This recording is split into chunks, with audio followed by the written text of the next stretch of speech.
What's up, ladies and gentlemen? It's Daniel here from the GeekSpeakNation channel, and I'm here to bring you my reaction to the second trailer to Marvel's The Punisher. So now, Marvel's The Punisher, it caught not necessarily a little bit of controversy, but it brought up a lot of interesting questions about media content and when we should and should show it, because after the Las Vegas shootings happened, it was around the time that New York Comic-Con was happening, and they had a panel for The Punisher there, and they pulled it. They were going to premiere the first episode and probably drop a release date and stuff like that and drop a lot of information, but they canceled it just because, you know, you have a character who is so violent, and because of this violent incident that happened, they decided to pull it. Now, whether or not it's right or wrong, that is completely subjective, whether or not they should or should not have pulled it.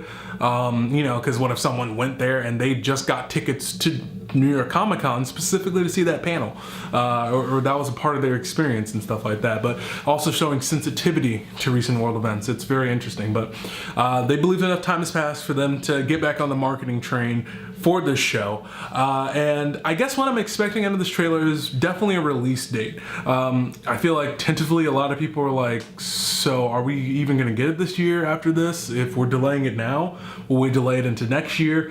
Things like that. Are we going to get it anytime soon? So we shall see.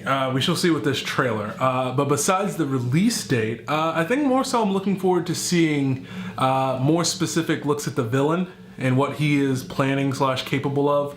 But we will see how that goes, and we'll check that out as it goes along. But with that being said, those are really what I'm looking forward to in this trailer. Let's check it out and just see how it goes. So, gentlemen, I'm the only authority you will need. I point, you shoot. Did you kill the target? What did you say? Ooh. Things over there were different. What we were doing was wrong. You did what you were supposed to do, right? Now the only person you're punishing is yourself. Frank Castle? I got something I need to show you. I saw the video files. The U.S. military turned you into a hitman, Frank. I'm looking for Frank Castle. The Punisher? I think he knows about my case. Castle's the last witness. We can either clean this up or let him take us down. A lot of flashbacks to his time overseas. Get to me.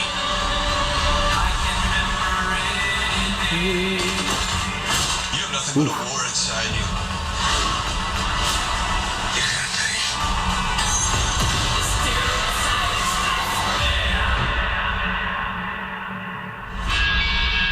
Stay on my way. This is not your fight.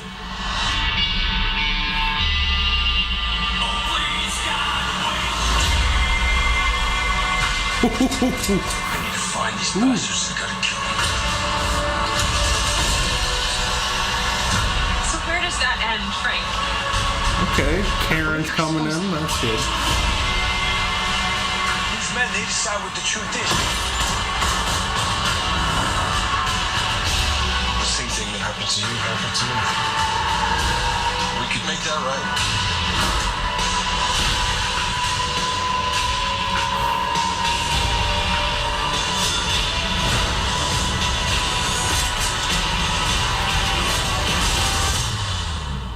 The world needs to see the truth.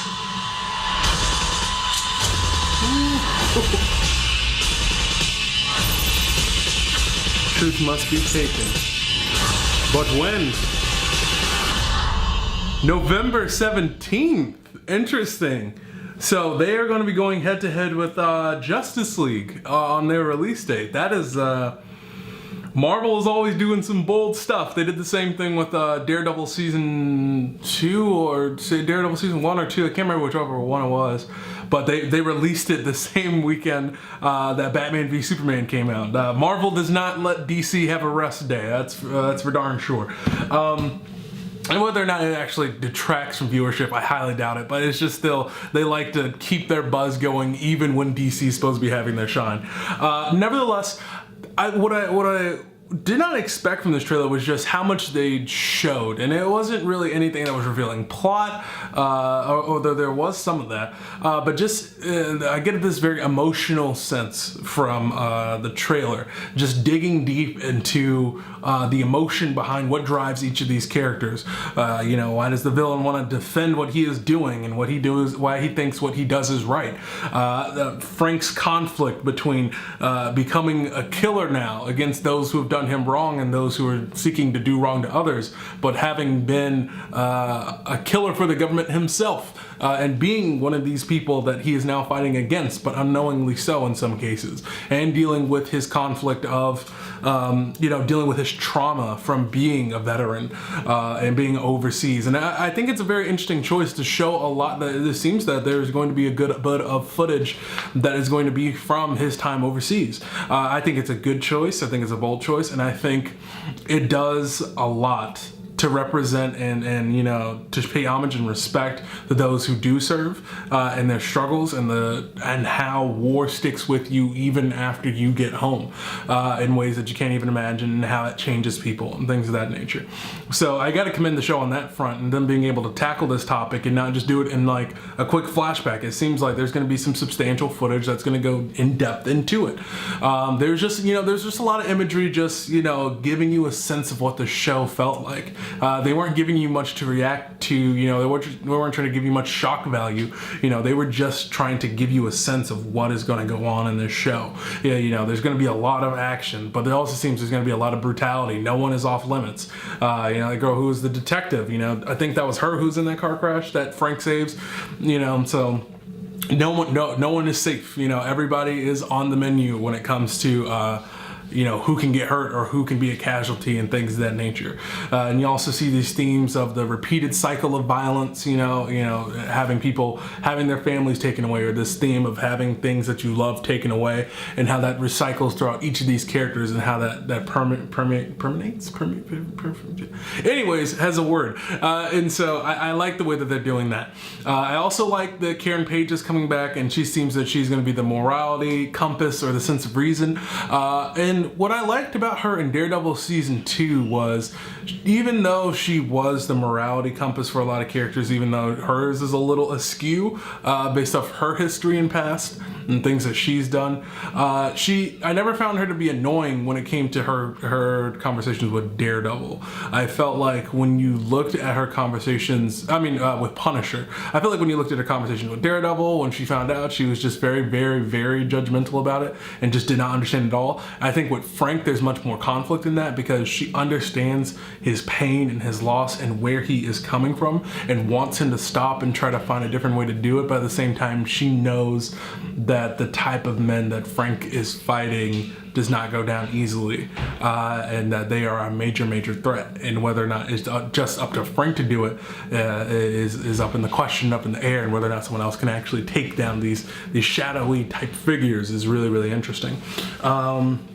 Overall, it looks like there's going to be a mystery with a lot of intrigue. I'm just really hoping that the show was able to sustain its momentum throughout the duration of these episodes. I don't know how many episodes there are. It's probably going to be the standard 13. I wouldn't be mad if there were less, because I feel like when there's less episodes, things tend to condense the plot pretty quickly, although Defenders didn't do too well, in my personal opinion, even though it only had 8 episodes, I believe. So we'll see how that goes, and we'll see how things balance themselves out. But overall, I think things are looking in the right direction.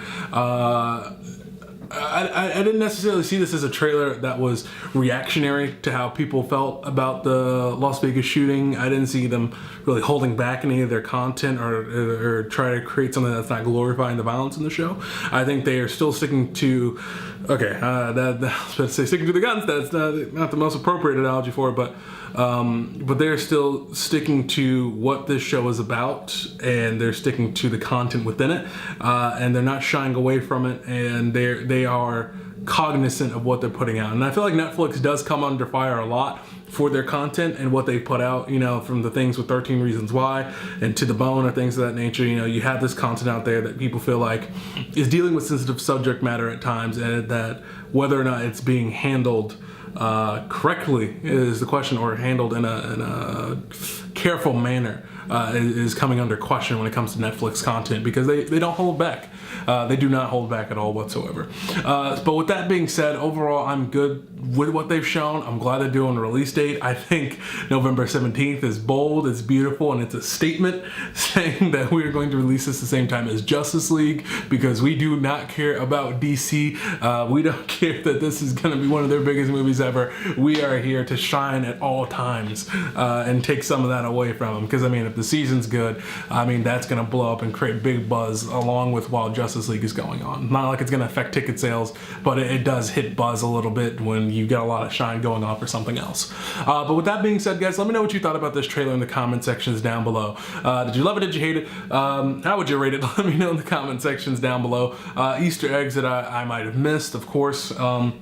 And give me your thoughts on Punisher and the subject matter that they're tackling when it comes to these themes of recycling violence, and you have these characters doing harsh things, and whether or not they're on the right side of the law, or is there a right side of the law in the situation when dealing with characters like this? Are they taking Punisher in the right direction and dealing with things like war and grief and post-traumatic stress correctly? Do you think that it's looking like it's shining to shape up to be something very, very unique for the superhero genre? Let me know what you think in the comment sections down below. And also, while you're down there, guys, if you like my reaction and my review, go down there and hit that like button. And if you're new here, subscribe, become a part of the Geek Nation. So with that being said, ladies and gentlemen, thank you so much for watching. I've been Daniel, and don't forget to get geeky.